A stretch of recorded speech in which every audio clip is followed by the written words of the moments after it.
गेल्या 2 दिवसापासून रत्नागिरी शहरामध्ये उष्णतेचे प्रमाण वाढले होते.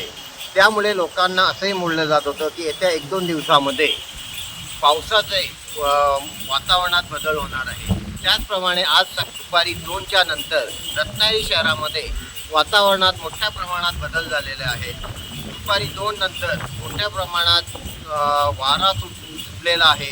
त्याचप्रमाणे समुद्र किनाऱ्यावरती मोठमोठ्या लाटा उसळताना दिसत आहेत आणि थोड्या प्रमाणात पाऊस, जो अवकाळी पाऊस म्हणून ओळखला जातो, त्याची काही प्रमाणात सुरुवात होताना दिसत आहे. या अवकाळी पाऊस जर लागला तर आपल्या रत्नागिरी कोकणातील आंबा व्यापाऱ्यांना मोठ्या प्रमाणात फटका बसण्याची शक्यता आहे. तसेच आज रत्नागिरी शहरामध्ये आठवडा बाजार असल्यामुळे मोठ्या प्रमाणात लोक खरेदीसाठी आलेले आहेत.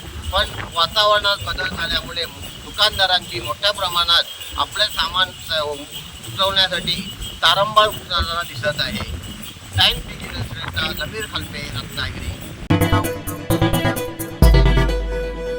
टाइम्स डिजिटलला लाईक करा, सबस्क्राईब करा, शेअर करा आणि बेल आयकॉन दाबायला विसरू नका. पाहत रहा टाइम्स डिजिटल.